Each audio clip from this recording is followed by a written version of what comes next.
Philippe. Bonjour Laure. Bon, j'ai entendu parler de l'arrêté compétences amiante qui est paru. Quel est l'impact pour le diagnostiqueur? Pour le diagnostiqueur, une nouvelle qu'il attendait depuis longtemps. Donc, deux niveaux de compétences, avec et sans mention.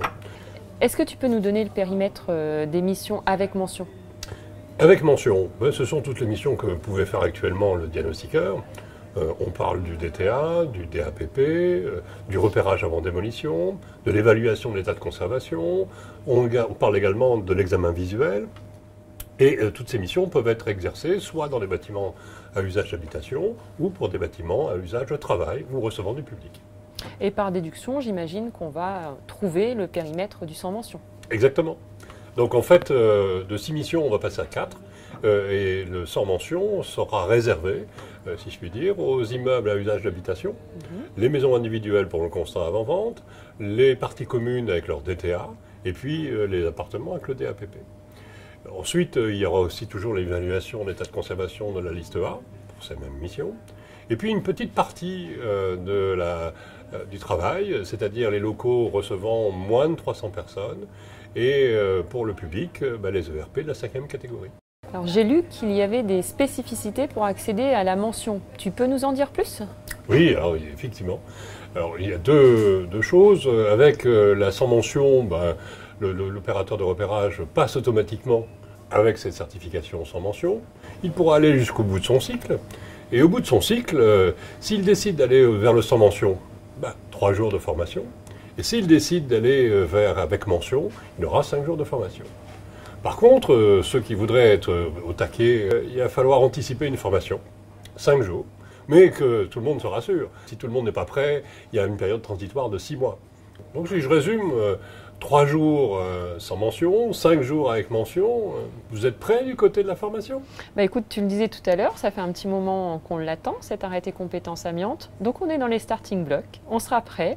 On a décrypté l'arrêté, on a préparé les supports pour faire partager à nos diagnostiqueurs les évolutions liées à cela. Alors, comme à notre habitude, on retrouvera dans les formations des parties théoriques, des parties pratiques, des parties terrain pour pouvoir couvrir l'ensemble des attentes de cet arrêté compétences. Et on a même identifié des personnes qui seraient certifiées sans mention, qui souhaiteraient en cours de leur cycle se diriger vers la mention.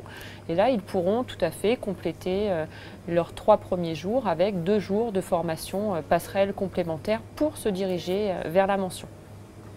Très bien. Mais comment ça va se passer pour les professionnels? Aujourd'hui, ils sont tous sur le terrain. On va leur proposer 5 jours, 3 jours, éventuellement 2 jours. Comment ça va se passer? Alors c'est quelque chose qu'on a bien intégré, qu'on a l'habitude de faire et expérimenter sur d'autres sujets comme le DPE. Et on va pouvoir proposer à chacun de nos clients une formation qui va prendre en compte ces contraintes d'organisation ou de charge de travail. Et donc on pourra leur proposer à la fois des formats complètement présentiels, donc où ils passeront l'ensemble des journées en salle, ou des formations mixtes, donc une partie distancielle pour préparer la partie présentielle, ce qui va leur permettre de minimiser le temps en salle, voire certaines formations même pour se préparer à la certification, là, qui seront complètement distancielles. Donc il y a tout un panel de formations, de types de formations qui peuvent leur être proposées en inter, en intra. On les aidera à choisir. Une clarification des compétences pour les diagnostiqueurs, pas de panique pour eux, il suffit d'anticiper et tout ira bien. Oui, et de notre côté, les équipes commerciales en région sont prêtes. Des décryptages dans les agences seront proposés à nos clients diagnostiqueurs et les conseillères formation sont disponibles également pour accompagner nos clients dans leur démarche et le montage de leur dossier de financement. Nous sommes donc tous prêts pour 2017. Oui, c'est tout à fait ça. Je vous dis donc à bientôt dans nos agences ITGA. Voilà, je pense que c'est bon. On a dû le faire.